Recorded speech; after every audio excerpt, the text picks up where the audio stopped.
Morning everybody, Jeff Malott with the Old Town Fishing Team. We're going to go over the setup on my 2021 Bigwater PDL.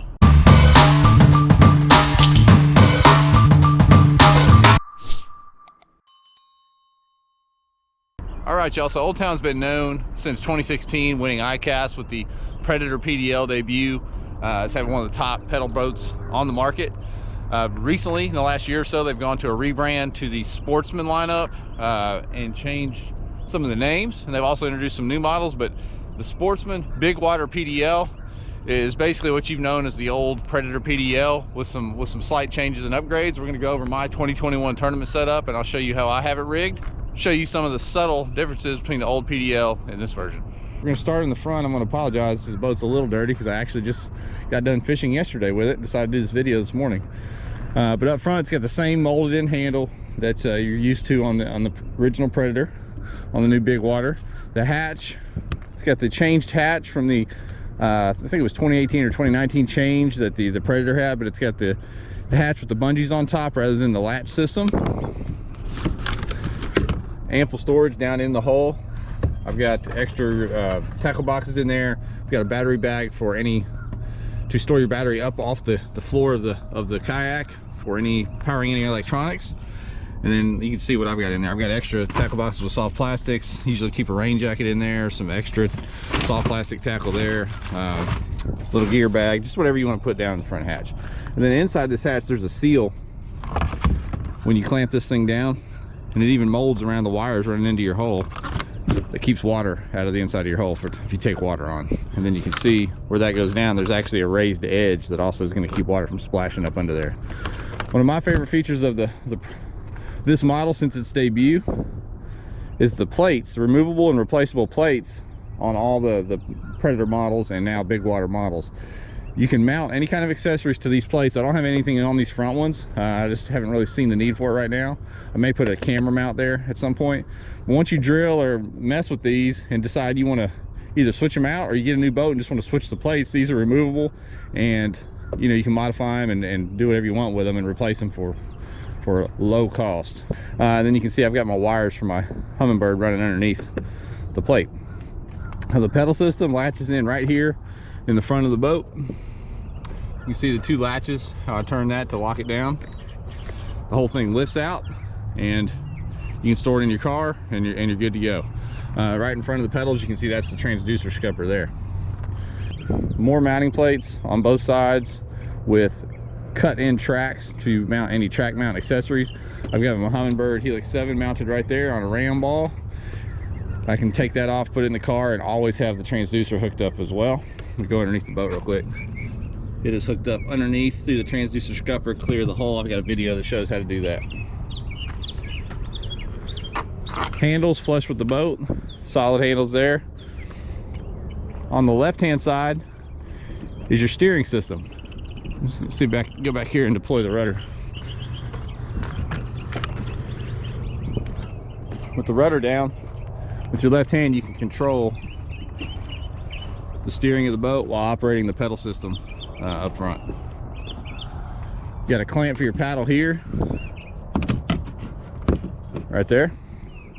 Then I've got that bungeed off with a RoboHawk tether just to this bungee up top, just in case I was to knock it off or forget it was there. I've got a GoPro, kind of a homemade GoPro mount in the left-hand flush mount rod holder. It's just a unipod with a little external battery on it and an old Hero Session. That is the best over-the-shoulder system, all-day power system that I found. So if anyone would like any more info on that, throw that question in the comments and I'll do a little overview of that as well. More track mounts back here. Rudder in the back. This is actually, when the rudder's down, you can actually use that as a handle to pick this up and move it. Here's your drain plug in the back. And it's also cut underneath where you can grab this as a handle. And underneath the rudder, if you store the rudder vertically, you can put a power pole here with a hole right there in the boat for your power pole to slide through. This is all reinforced and set for a power pole. Good sized tank well in the back. You can see I've got my crate back here. Got it loaded up with tackle. I've got 10 rod holders on my crate. You might ask why I need so many rods. I don't know that I do, but I like carrying a lot of rods. I'd rather have it and not need it than need it and not have it, as the saying goes. So I carry a lot of rods with me. Soft-sided cooler in front of the crate, right behind the seat. Then I put on a, this is just a Cabela's brand, I think, rod holder in one of the track mounts on this, on the right side of the boat, to keep my net in it. And I can also put another rod or my net right here in this flush mount. Flush mounts on both sides. Here's the rudder deployment handle. You go up and down with this. Let me show you in the back there. As you raise this, the rudder goes down. There you go. Built-in cup holder, and this holds the big Yeti cups with a little drain section in it. Another handle on this side. Didn't talk about the seat yet, but this is the Sportsman Seat. One of the differences between the Bigwater and the old Predator is there was a pocket in the back, but that pocket seemed to get in the way a lot. And this one's got a little reinforced webbing in the back here. Very comfortable seat with the familiar under the seat storage. This is where I keep an extra tackle box with kind of my quick needs. I keep scent sticks, lures I may switch to quick, leader line, hook sharpeners, that kind of thing, in a little tackle box under the seat. And this is just a little lumbar support from TJ Maxx, a little $10 Samsonite memory foam cushion that comes in clutch if you want to either sit on it or use it for your back. There's also access to inside the hull under the seat in case you need to run any wires to the back, or have access to the hull for any other reason. The seat adjusts by popping these little tabs up, and the seat slides forward and back.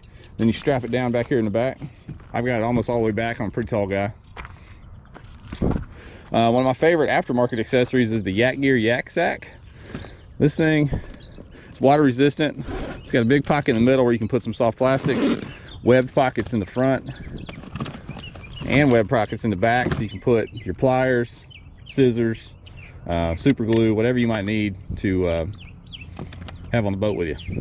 Then under the seat, there's plenty of storage, and this is where I keep my soft plastics. See there, big box of soft plastics. You may be familiar with the Old Town models, but if you're not, they use a one-way scupper valve, which means you can leave your scupper plugs in. The water will still drain, but nothing will come in. So it'll be for a dry ride, and also helps with a little bit of speed, reducing drag.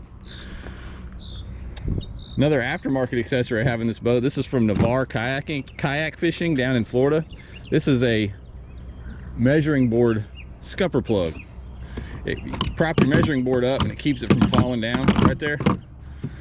I love that because it lets my board be handy but not be in the way. And I've got my board tethered with a RoboHawk tether as well. More track mounts on this side. You can see underneath the track mounts and inside the hull here, you got pockets where you can store soft plastics, lures you've used. There's a bunch of stuff I cut off yesterday. I've got a little cheap plastic container. I think I took that from my wife and stuck it in the side here so I can throw hooks and weights in there. Another track mount up front, or another mounting plate up front. I'm gonna strap this so y'all can see the pedal drive there. I don't know if I can get it down with on the trailer like that. So you just lift it out of the hole. So all you do is pull it forward and down at the same time, and it's hitting the trailer, but you can see how that would go in. And then you take the latch system there, latch it down, and you're good to go. Now when I get on the water, I'll kind of demo how that works, but the latch system is designed to break away. These are just little plastic latches, so if you've got that clamped and hit something full speed, that is supposed to break away, and these are only a couple dollars to replace. The prop comes off with this one nut. Props are really cheap as well, under $10 for the props, and prop pins are just a $1 or $2 a piece, so you can replace these on the water quick and easy. Inside the drive, this whole gray part is a dry box. You flip this up, you can see there's a lip around here with a gasket inside the lid. I've got some baby wipes, which you never know when you're out on the water, snacks, gloves, sunscreen, whatever you might need. Trying to find another little accessory I wanted to show y'all. Some extra prop pins. And then this little accessory is a floating prop nut wrench. So I can go use this to take the prop nut on and off, and this thing floats. They also, Navarre Kayak Fishing, same people that make the scupper, also sell a floating prop nut, which I haven't got yet, but I'm gonna get, because that's one thing. If you're changing this on the water, you drop that in, you're kind of dead in the water, literally. You have to be paddling back. So on the drive, I've got a Night Eyes gear tie, a large one, wrapped through this little hole here. And what that's for is I lay my net up here or whatever, usually my net facing forward, and that gear tie, or that gear tie, you just put it right over the top and hold your net in place. Pedals, I've seen a lot of people replace these with aftermarket pedals, but these are fine. I haven't seen the need to do that. And there you go. That's my setup. 2021 tournament setup on the PDL. So let me know what y'all think. Love the boat. Bigwater PDL handles every condition I can throw at it. It's fast, comfortable, turns well, stable. Love the boat. If you have a Bigwater PDL, let me know what you did with yours. If you have a channel and a video you've done of it, drop the name of it in the comments. I'd love to go check it out. But thank y'all for watching. And as always, if you don't mind, hit that subscribe and notification bell before you get out of here.